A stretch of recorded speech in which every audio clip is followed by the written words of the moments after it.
que fica de olho, querendo ou não, também no jogo da seleção para matar uma saudade do Beraldo, de olho também na Colômbia, de olho no Rames e todas as informações do Tricolor. Edu.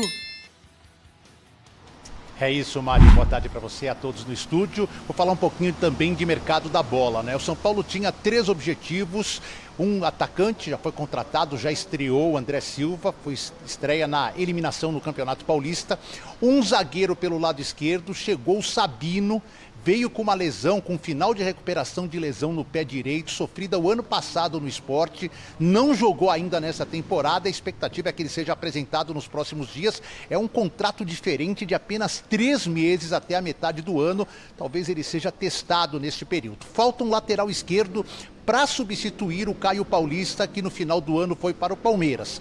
E talvez um segundo lateral esquerdo seja pretendido no mercado, caso o Wellington não renove seu contrato. 2 reuniões, nenhum acordo, o jogador tem contrato até o final do ano, mas pode sair no meio do ano, caso o São Paulo queira recuperar um pouquinho do investimento. Se vender agora, na metade do ano, ainda consegue uma proposta. Bem, Maceió, atacante da Portuguesa, 20 anos, se destacou na reta final do Paulistão, fez aquele gol contra o Mirassol que garantiu a Lusa na primeira divisão, nas quartas e também no Brasileiro da Série D. Segundo o presidente da Lusa, o Antônio Carlos Castanheira, o São Paulo tem interesse, está conversando com a Portuguesa. Eu tentei confirmar com a diretoria do São Paulo, não consegui a confirmação desse interesse. O São Paulo tem muitos jogadores para esse setor. Tem o Eric, tem o Ferreirinha pelo lado esquerdo, tem o Lucas Moura, tem o Luciano, tem Caleri, tem Juan, tem Nicão, tem o Wellington Rato, enfim. Tem o menino Henrique da base que está procurando uma possibilidade de ser testado.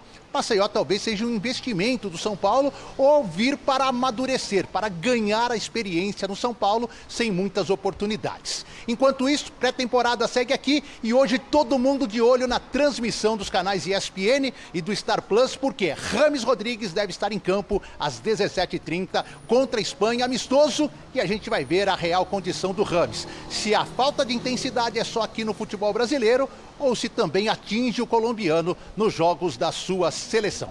Volto com vocês. Valeu, Edu. Obrigado, viu? Todo mundo de olho às 5h30 da tarde, então, no Star Plus, Colômbia e Espanha. Grande jogo, Mari. Lili Nascimento, mais uma vez no nosso Sport Center, tem mostrado toda a movimentação da imprensa também ali em frente ao presídio, que o Robinho já está, né, Lili? Ele já está por aí e qualquer atualização, que é uma pior que a outra. Não vamos abusar, então. Vamos lá com o Edu Afonso, atualizando, então, as informações do São Paulo pra gente. Conta aí, Edu. Tudo bem, Bruno? Grande abraço a você, bom dia a todos no estúdio e ao Fã de Esportes. Aqui a situação é a seguinte, Bruno, é uma intertemporada importante, até o maior tempo que o Carpini terá para trabalhar com o grupo do São Paulo. Ele só fez uma semana da pré-temporada, a outra semana foi comandada ainda pela comissão técnica do Dorival. Mas o que acontece, Bruno? Ele não tem aqui metade do elenco. Então ele está fazendo uma intertemporada nessa primeira semana extremamente desfalcado. Ele não pode montar o time que ele pensa que é ideal para o início da Libertadores e do Brasileirão e nem realizar muitos treinamentos coletivos. Tem que pedir ajuda da base para poder completar aí 22 atletas. Por quê?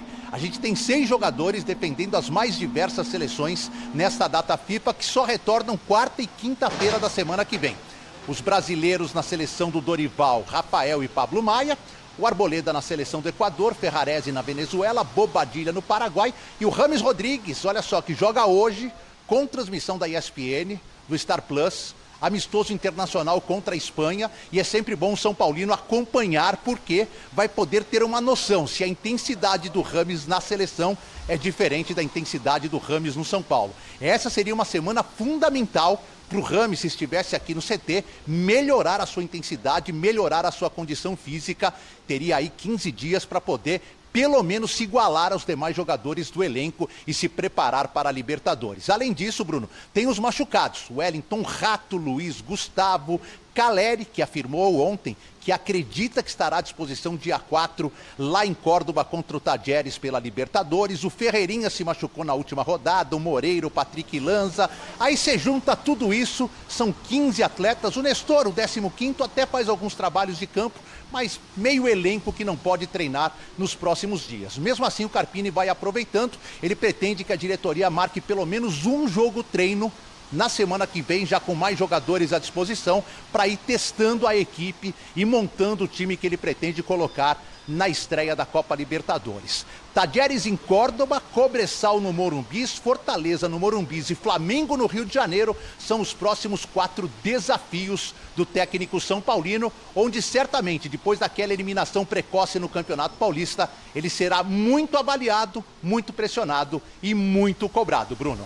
3, 2, 1 gravando, vou falar sobre... Bom, Juliano Galopo começou, pelo menos para mim, muito bem a temporada. Jogando bem, depois que teve aquela lesão. Aliás, aqui no canal, o Juliano Galopo deu uma entrevista, belíssima entrevista, falando que poderia ter forçado e ter voltado no ano passado, mas que preferiu terminar todo o tratamento, terminar toda a questão da lesão, passar por todas as etapas e voltar 100% em 2024.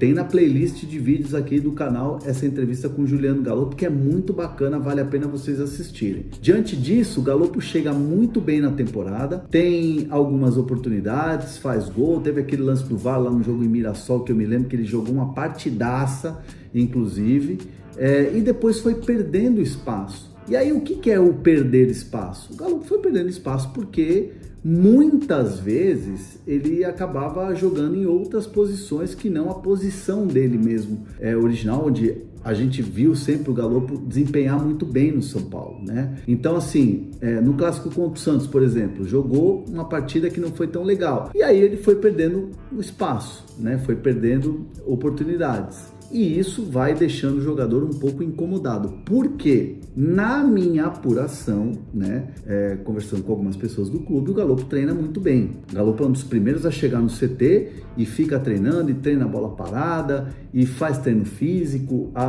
As pessoas da fisioterapia elogiam muito o Galopo, porque ele teve uma lesão grave e hoje é um cara que está muito bem fisicamente, está forte. Então, assim, é um jogador pronto para ser usado, pronto para ter minutagem. Teve essas minutagens, hoje ele não tem mais essas minutagens. Ele é um cara que, por exemplo, ficou muito frustrado de não poder ter entrado no jogo contra o Novo Horizontino e ter batido pênalti. Então, assim, o Galopo é um cara que é especialista em bola parada, especialista em cobranças de pênaltis. Ficou fora porque acabou não tendo a oportunidade, não teve minutagem, não entrou no jogo. Então, é um jogador que é importante nesse quesito. Fica chateado de não jogar? Todo jogador quer jogar. É aquela velha máxima, né, que o Abel Ferreira ainda fala muito sobre isso, o Muricy também falava muito sobre isso quando era treinador, que todo treinador gosta de ter um jogador incomodado no banco, que o jogador que está feliz no banco sorrindo é que esse jogador não presta para o time. Então o Galopo é um cara que quer oportunidades, busca isso. A ideia do Galopo não é sair. Tá? A ideia do Galopo, eu falo isso para vocês, trago aqui a informação, não é sair do São Paulo. A ideia do Galopo é conquistar títulos, a ideia do Galopo é continuar a história dele, cumprir o contrato. Ele gosta muito do São Paulo, gosta muito da torcida, é muito identificado.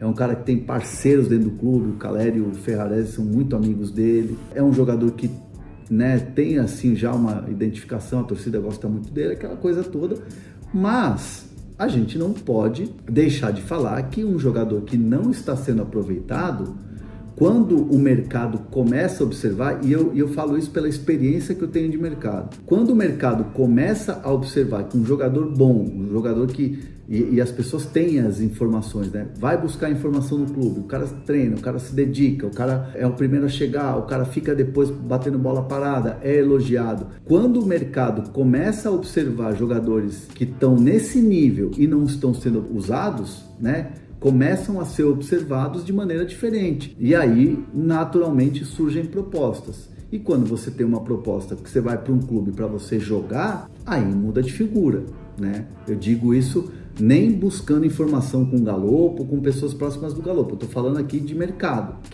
isso é natural. O jogador que está querendo minutagem, buscando, se esforçando no treinamento e de repente não consegue naquele clube, aparece outro clube, o cara vai. A carreira de jogador é curta, né? O cara quer jogar, o cara quer estar ali todo o tempo jogando. E com o Galopo não é diferente. Então, assim, hoje, o que eu posso trazer para vocês de informação é o Galopo é um jogador que tem total dedicação, quer brilhar no São Paulo, conquistar mais títulos como já conquistou, mas ao mesmo tempo sem oportunidades, Se o mercado absorver e aparecer uma boa proposta, a coisa pode mudar de figura. Depende muito de quem tem a caneta na mão para escalar o jogador e dar uma oportunidade. Essa é a questão que está pegando com o Galopo hoje. Bora falar agora sobre Galopo. O meio-campista são paulino parece estar disposto a deixar o São Paulo. Ele não vai reconhecer isso de forma pública, mas fechou nos últimos dias com uma agência de futebol italiana, a GG11, muito forte no futebol italiano, talvez demonstrando sua intenção de se mudar para lá. Vale a lembrança de que o Galopo é argentino, mas tem cidadania italiana, ou seja, não ocuparia vaga de estrangeiro em qualquer campeonato do futebol europeu. A GG11 tem, por exemplo, representa, por exemplo, o Júnior Messias, o Hernani e o Gabriel Brazão, são alguns dos brasileiros ligados a essa empresa italiana. Vale lembrar que o Galopo só pode se mudar para a Itália ou para qualquer outro país da Europa a partir de julho, quando a janela de lá reabre. Por que o Galopo anda incomodado a ponto de ter mudado de empresário? Não joga desde 14 de fevereiro por opção do técnico Thiago Carpini. Não há nada entre o técnico e o jogador a não ser a insatisfação do atleta de não ser utilizado.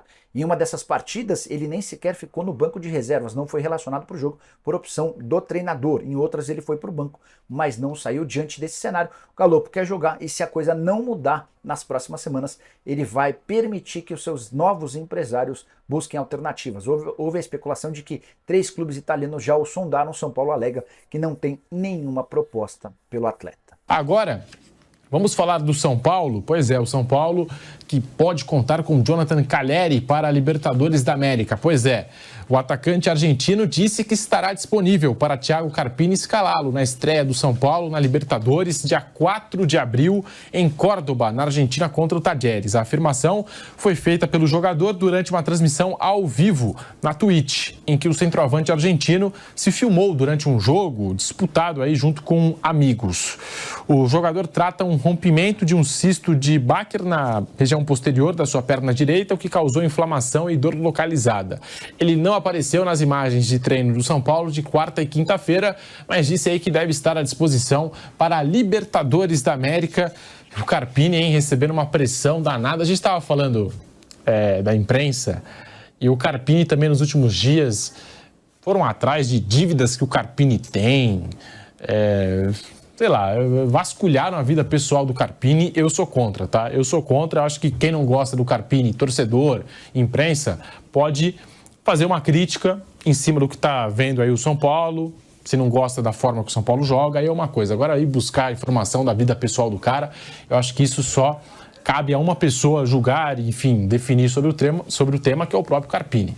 Flávio Prado, tá aí, é o São Paulo que pode contar com o Jonathan Calleri e a pressão para cima do Carpini no comando técnico do São Paulo, Flávio. O Calleri é fundamental. O jogo contra o Talleres é um jogo importantíssimo. O Talleres é o time mais organizado da Argentina, é a única SAF.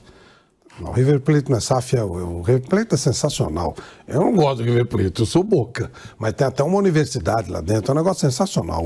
O River Plate é um clube modelo. A filosofia deles é: se o jogador, então o garoto da base trabalha lá o tempo inteiro e tal. Aliás, eu estou modestamente fazendo um pequeno estudo sobre essa situação dos caras que, até lendo o livro Longe do Ninho, da Daniela Beckson, livro espetacular, tem agora o documentário também, e ela fala no drama dos garotos que quando eles param de jogar, quando eles chegam na cidade, onde os meninos que morreram lá no Ninho estão, a partir dali, tanto que todos os sobreviventes foram dispensados, e não necessariamente porque estavam no acidente. Porque a maioria não fica mesmo. Ele vai chegando o número de atletas, aí você vai usar no time um número pequeno, e 90, 95, às vezes 99% dos meninos, que tiveram toda uma ilusão dos 12, 13, 14, 15, 16 anos, eles acabam indo embora sem ter nada. Aí, e agora eu faço o que da minha vida? Não é? O cara não tem estudo, não tem nada. E o River, ele faz com que inclusive o jogador Delay, ex-jogador brasileiro que trabalhou lá, ajudou muito nessa ideia. O River, ele prepara o garoto para que ele tenha uma profissão. Deixou de jogar, a possibilidade de conseguir é pequena, a maioria não vai ser aprovado, não vai ser utilizado pelo clube. Alguns vão para outros clubes, mas boa parte, o Arsene Wenger falou em 67% do garoto que tem 20 anos, Um ano depois, 67% não tem mais nenhum contato com o futebol. E é um pepino enorme, né, Flávio? Porque quando o garoto começa a chegar nessa fase de participar do River, por exemplo, a família fica envolvida. Tem pais que abandonam o emprego. Claro. A família fica vivendo em função do garoto, mesmo. esperando, expectativa de sucesso. E o problema... Esperando que ele se transforme no Messi, por exemplo. Mas aí, se ele não se transforma, gera uma frustração nele gigantesca. Ô, menino, Claro. Se ele tiver uma profissão, ele tem uma opção. Claro que a frustração continua, mas ela fica menor. E o River é preocupado com isso. Mas falei tudo por causa do Tajeres. Tajeres é uma SAF, eles estão muito sérios. Muito sérios, eles estão fazendo um trabalho bem bacana, bem legal. Estou até tentando colocar o presidente do Tajeres no mundo da bola. É um trabalho bem legal, bem sério. Eles são muito felizes de pegar o São Paulo, acho que é um clube importante para enfrentar, vão fazer uma festa bacana lá e tal. Mas esse jogo, o Pedro, ele pode ser um divisor de águas mesmo. São Paulo perder lá em Córdoba é complicado. Além dessa encheção de saco no trabalho do Carpini, que a gente já sabe que aumentaria. A torcida acha que o São Paulo entra como favorito, tem que ganhar todos os jogos. Não é verdade, São Paulo não é favorito em Córdoba, não é favorito. Então é importante que o Caleri jogue. Porque ele é um jogador decisivo, ele é o cara que faz gol. Sem ele a coisa fica mais complicada para o São Paulo. É muito importante que o Caleri jogue. Agora é outra música, que a gente vai falar do São Paulo na Gazeta Esportiva. Não vamos errar a música, não. O José Tais vai contar pra gente e pra torcida quem é o atacante que está na mira do tricolor, Zé. Pois é, o Maceió, Michele. Já ouviu falar dele? Maceió? Portuguesa. Ele é da onde? De Maceió, creio. Você tá demais, você tá voando. Não é de Alagoas? Você vive grande fase, parabéns. O Maceió, atacante lá da Portuguesa, fez um gol nesse Campeonato Paulista, 20 anos. Seria uma aposta, o Castanheira, né, o presidente da Portuguesa, até já disse que de fato o São Paulo foi atrás, tal, deu aquela sondada, o Santos também estava de olho. E o São Paulo agora no mercado está tentando aproveitar as oportunidades, Garrafa. Então fechou com o Sabino recentemente, um jogador que estava sem contrato, zagueiro, canhoto, que o São Paulo entendia que era uma posição aí carente. Olha o gol que ele fez, a gente está mostrando. Contra o Mirassol, foi esse gol aí. Então o São Paulo tá naquela do mercado, penhorando bastante ali, dando aquela, né, observada, quem pode contratar a baixo custo ou a custo zero, se for o caso também. Então o São Paulo de olho aí no Maceió, que é um jogador revelado pelo São Caetano, tem 20 anos, notícia que saiu primeiro lá no nosso glorioso Nicola, Jorge Nicola, e o São Paulo de olho nesse atleta aí, Garrafa, o que você acha? Então, na verdade, né, é a realidade do nosso futebol. Em tempos atrás, quando se falava de Corinthians, de Palmeiras, de São Paulo, de Santos, você falava, esses clubes vão atrás de quê? De jogadores gigantes, de jogadores representativos. E agora não. Agora o perfil de contratação é completamente diferente. É um perfil de apostas, É um perfil de aposta. Maceió, ele fez por merecer ser observado pelo São Paulo? Estar contratado talvez pelo São Paulo? Ainda não fez. Mas dentro dessa realidade, desse perfil de aposta, você começa a ver quem pode ter qualidade, quem pode lá na frente te trazer frutos. Então é muito na aposta. E o Maceió, se você fez um gol no Campeonato Paulista, mas jogava na Portuguesa, né, um time que teve dificuldades e tal. Enfim, a torcida não se empolga muito. O que eu gosto é que não tem aquele nome composto, bem com esses apelidos, eu gosto de Maceió. O apelido eu gosto. Né? O presidente Giro Casares, ele deu uma entrevista recentemente dizendo que o elenco está 90% fechado. Então agora vai aproveitar as oportunidades. A própria contratação do Sabino não caiu bem em boa parte da torcida. Porque é um jogador que está parado há muito tempo, ele faz um contrato curto só até o final de junho, tem um problema no pé, vem primeiro para se recuperar desse problema, usar a estrutura do São Paulo e para depois ver se encaixa. Então é uma super, hiper, mega aposta mesmo.